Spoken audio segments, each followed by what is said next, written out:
자, 하나님 말씀 보겠습니다. 요한복음 3장 5절입니다. 요한복음 3장 5절입니다.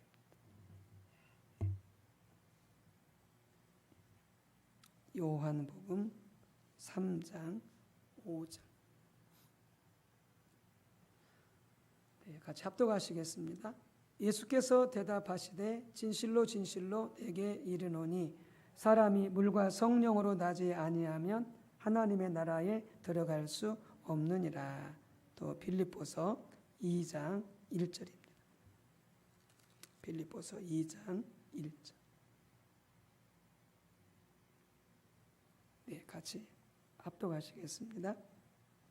그러므로 그리스도 안에 무슨 권면이나 사랑에 무슨 위로나 성령에 무슨 교제나 국률이나 자비가 있거든.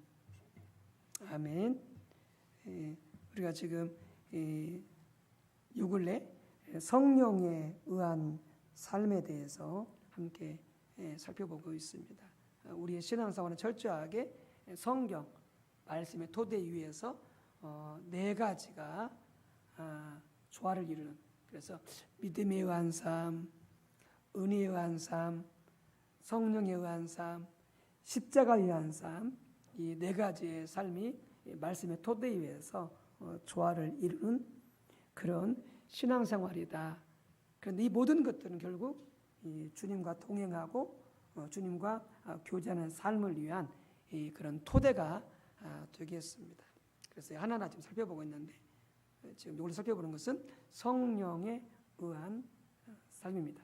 그래서 우리가 지난 시간까지 이어서 예수님의 그 신앙과 삶과 사역 속에서는 철저히 말씀과 성령의 조화를 이루고, 그 다음에 그 말씀은 바로 하나님의 주권을 인정하는 하나님 나라가 그 말씀의 복음의 주제이고, 그 다음에 성령도 성령에 의해서 우리 예수님께서 삶을 살고 사역을 감당했는데, 그 성령의 성격도 두 가지라고 그랬죠. 하나는 성령의 능력으로 사역을 감당하고, 또 하나는 성령님과 교제하면서 그 둘이 조화를 이루어서 예수님이 사역을 감당했다, 이렇게 나누고, 그것을 사도들도 똑같이 예수님과 같이 말씀과 성령의 조화를 이루고, 또 성령의 능력과 성령과의 교제가 조화를 이루는 그런 삶을 살았음을 보았고요. 그 다음에 교회도 바로 그와 같은 성격의 교회가 세워졌던 것을 우리가 함께 살펴봤습니다. 이제 오늘은 이제 성령의 필수성과 더불어서 그 다음에 성령에 의한 삶을 살 때 중요한 요소 가운데 하나가 뭐냐면은 바로 성령님과 교제하고 성령님의 인도를 받는 삶인데, 그 부분에 대해서 우리가 이 시간과 다음 시간에 이렇게 살펴보도록 하겠습니다. 자, 우리 신앙생활은 처음부터 끝까지 오직 성령으로만 가능합니다. 그래서 신약시대 자체가 성령의 시대입니다. 신약시대 자체가 성령의 시대입니다. 예수님 오실 때부터 다시 오실 때까지 이 신약시대는 성령의 시대입니다. 그러니까 성령을 의하지 않고서는 신앙생활이 가능하지가 않습니다. 그것도 처음부터 끝까지 모든 것이 성령의 도움 없이 우리 신앙생활 중 가능한 게 아무것도 없다라고 하는 것이죠. 그래서 하나씩 살펴보게 되어지면은 성령이 얼마나 우리 신앙생활에 필수적인지 우리가 그 부분을 볼 수가 있습니다. 자, 우리가 구원받는 거 어떻게 가능합니까? 성령으로 가능하죠. 이게 성령이 아니고서는 예수를 주라 고백할 수가 없습니다. 성령이 아니고서는 예수님이 그리스도요 하나님의 아들인 것을 알 수가 없습니다. 성령을 통해서만 가능합니다. 그러니까 구원받기 위해서는 반드시 성령의 도움이 필요한 거예요. 그래서 요한복음 3장 5절에 사람이 물과 성령으로 나지 아니하면 하나님 나라에 들어갈 수 없다라고 하는 것도 같은 맥락이죠. 성령이 아니고서는 하나님의 자녀가 될 수 없습니다. 성령이 아니고서는 하나님의 백성이 될 수 없습니다. 그러니까 교회는 다녔지만 성령을 통해서 예수를 만나지 못한 자들은 결국 지옥 갑니다. 하나님 자녀가 아닙니다. 종교인입니다. 반드시 우리는 성령으로 예수님을 만나야 됩니다. 두 번째는 예수님을 닮아가는 성화를 위해서도 성령이 필수입니다. 고린도서 3장 18절에 우리가 다 수건을 벗은 얼굴로 거울을 보는 것 같이 주의 영광을 보매 그와 같은 형상으로 변화하여 영광에서 영광으로 이르니 곧 주의 영으로 말미암음이니라. 그러니까 성령으로 하나님의 영광을 볼 때, 성령으로 예수님의 영광을 볼 때에 우리가 예수님을 혹은 하나님을 닮아갈 수 있어요. 이게 성령을 통해서만이 하나님이 거룩하신 분이시고 하나님의 사랑이 많으신 분이시고 하나님이 자비하신 분이시고 국률이 풍성하신 분이시고 은혜가 풍성하신 분이시고 하나님의 지혜가 많으시며 능력이 많으신 것을 성령을 통해서만이 알 수 있는 거예요. 성령을 통해서 그런 하나님의 성품을 보게 되어질 때에 우리가 그렇게 하나님을 닮은 사람으로 변화되어 갈 수가 있는 거예요. 성령을 통하지 않고서는 결국 우리가 성화의 삶을 예수님을 닮아가고 하나님을 닮아가는 삶을 살 수가 없게 되어지는 것이죠. 하나님을 아는 것도 마찬가지죠. 지식적으로 아는 것은 성령 없이도 알 수 있습니다. 우리 이성과 그냥 머리와 지식으로 우리가 공부해서 지적으로 아는 것은 우리의 머리로 이성으로 알 수가 있습니다. 그런데 실제적으로 체험적으로 영적으로 경험적으로 하나님을 알려면 반드시 성령을 통하지 않고서는 가능하지 않습니다. 그래서 사도 바울이 에베소 1장 17절에 에베소 교회를 위해서 어린 에베소 교회를 위해서 기도하시면서 이렇게 기도합니다. 우리 주 예수 그리스도의 하나님 영광의 아버지께서 지혜와 계시형을 너희에게 주사 하나님을 알게 하시. 이 알게는 지식이 아닙니다. 영적, 체험적, 개인적으로 아는 것을 말하는 거죠. 결국 지혜와 계시형이 부어져야 되는 이 지혜와 계시형이 뭐냐? 성령을 말합니다.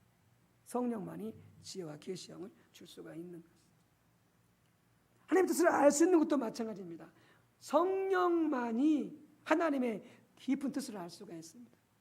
성령만이 하나님의 뜻을 알 수가 있습니다. 그러니까 우리 또한 하나님의 뜻을 알려고 한다면 결국 하나님의 뜻을 알고 계시는 성령을 통해서만이 하나님의 뜻을 알 수가 있는 것이죠. 성령을 통하지 않고서는 하나님의 뜻을 알 수가 없는.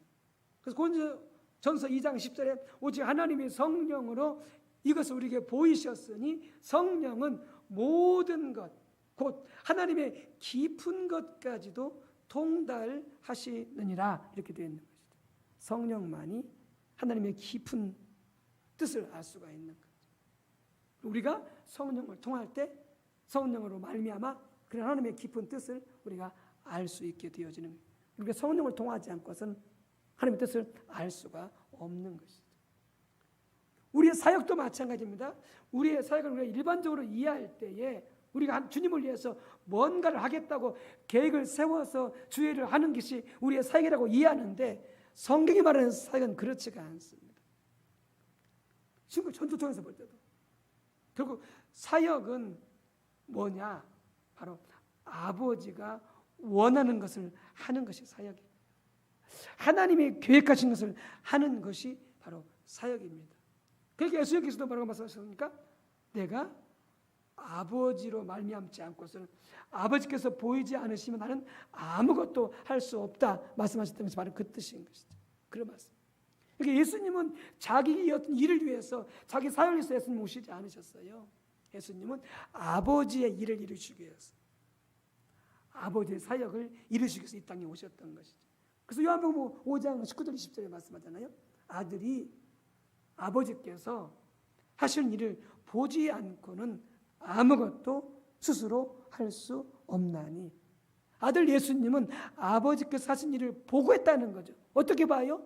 성령으로 본 거죠. 성령.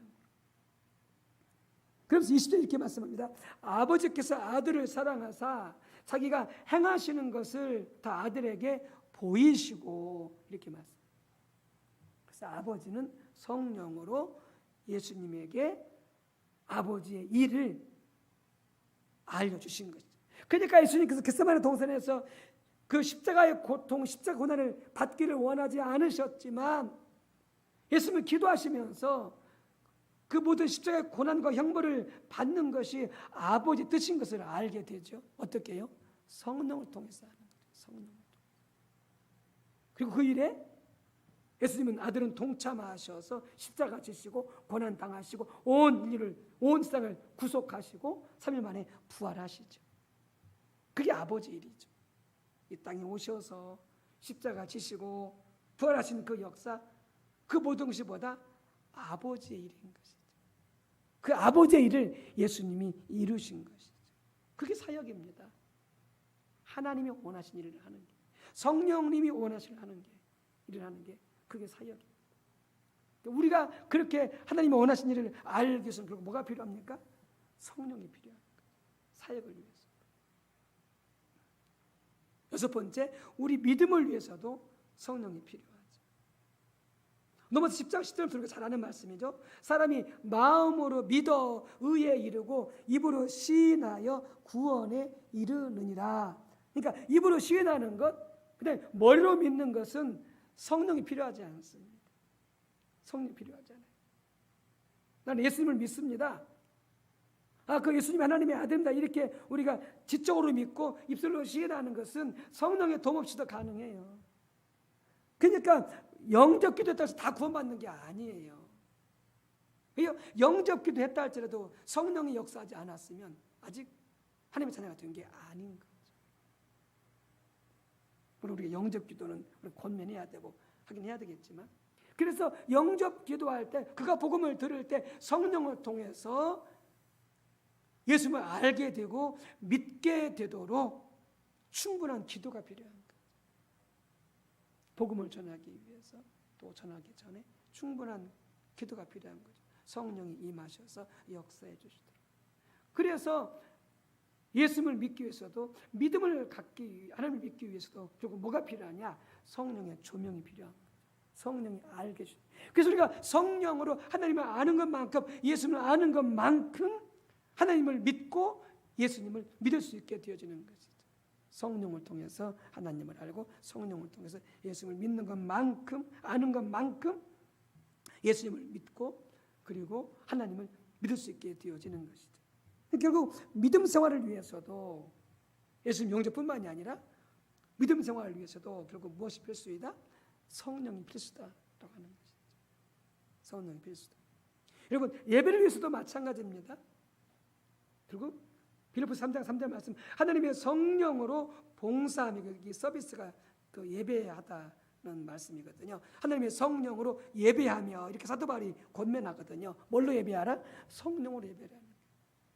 그러니까 사도 바울이 그 에베소서도 권면하잖아요. 너희가 술 취하지 말고 성령의 충만을 받으라 말씀하면서 시와 찬미와 신령한 노래들로 화답하며 너희 마음으로 주께 노래하며 하면서 어떻게 된 상태에서요? 성령으로 충만케 된 상태에서 어떻게 하라?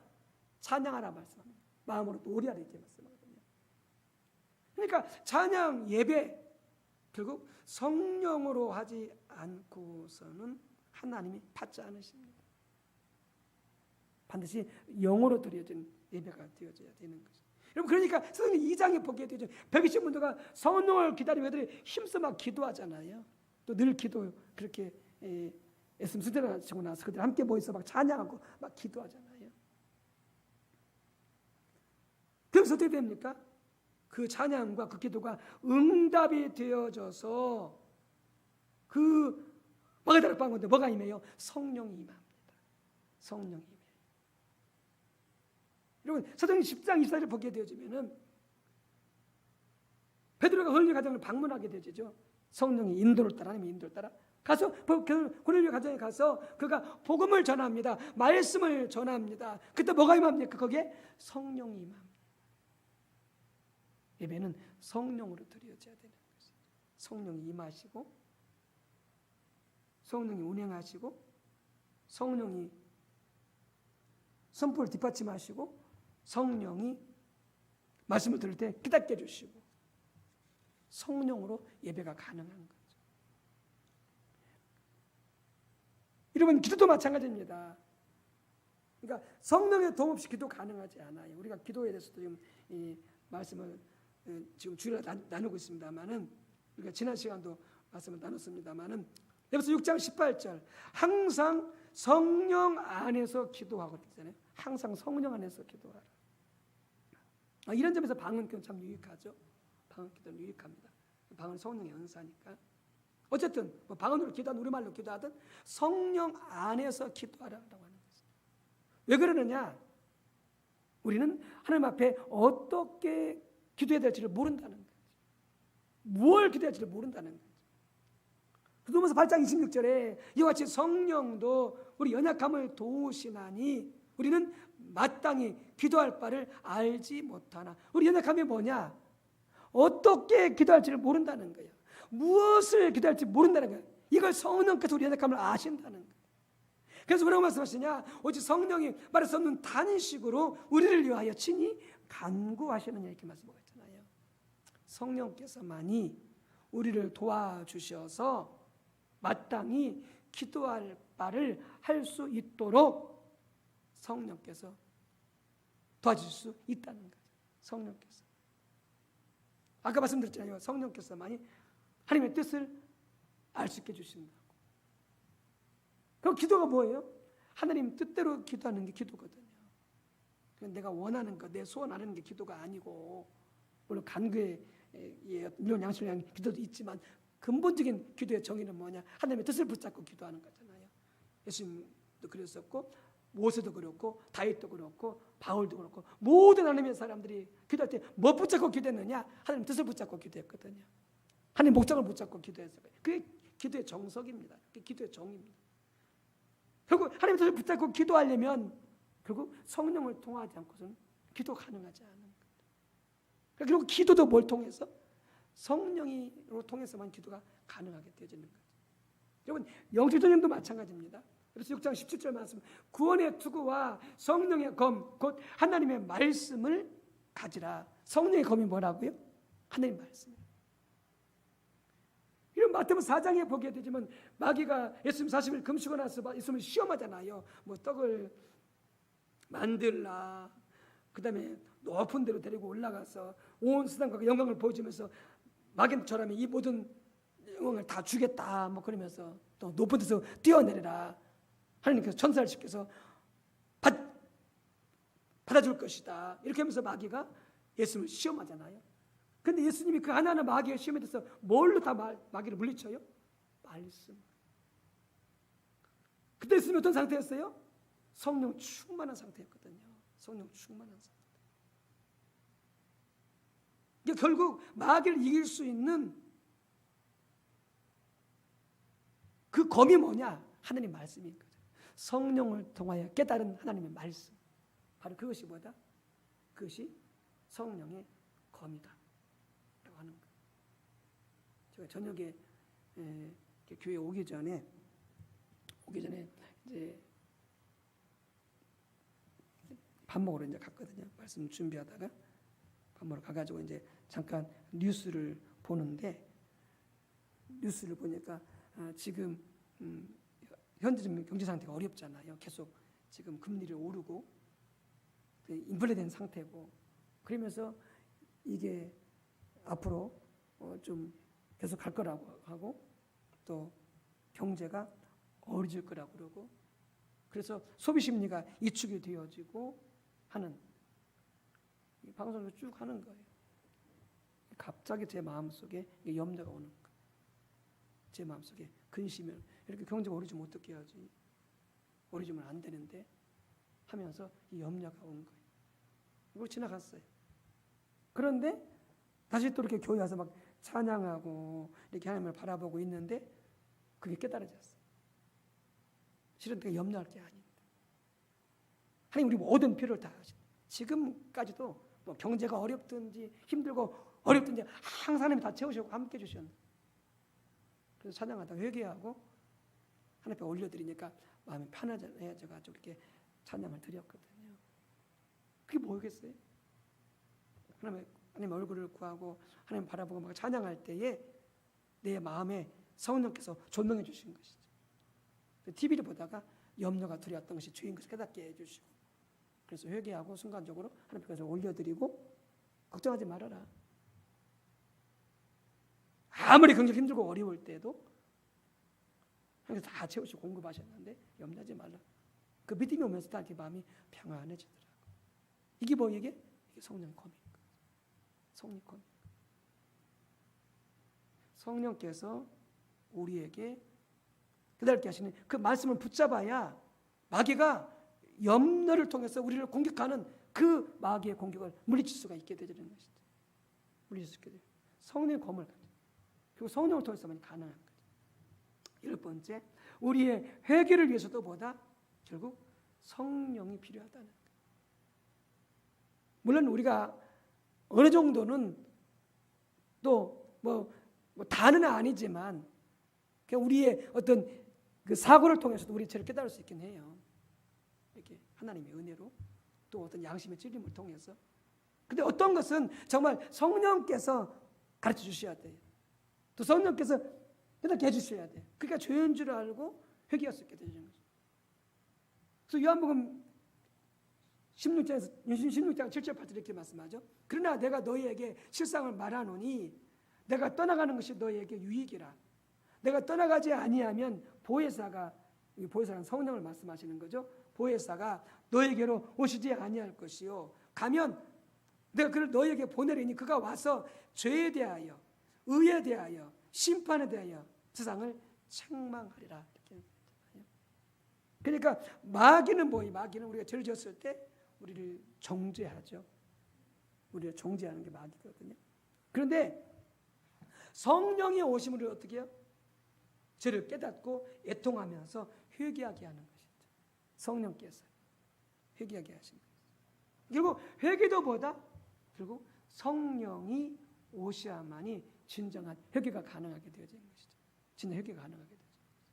그러니까 이와 같이 보면은 예를 들면 수도 없이 많죠.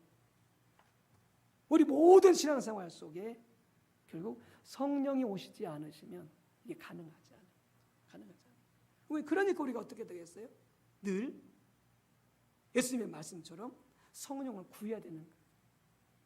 너희가 악할 때 자식에게 좋은 것을 줄 줄 알거든 하나님 너희 아버지께서 구하는 자에게 성령을 주시지 않겠느냐?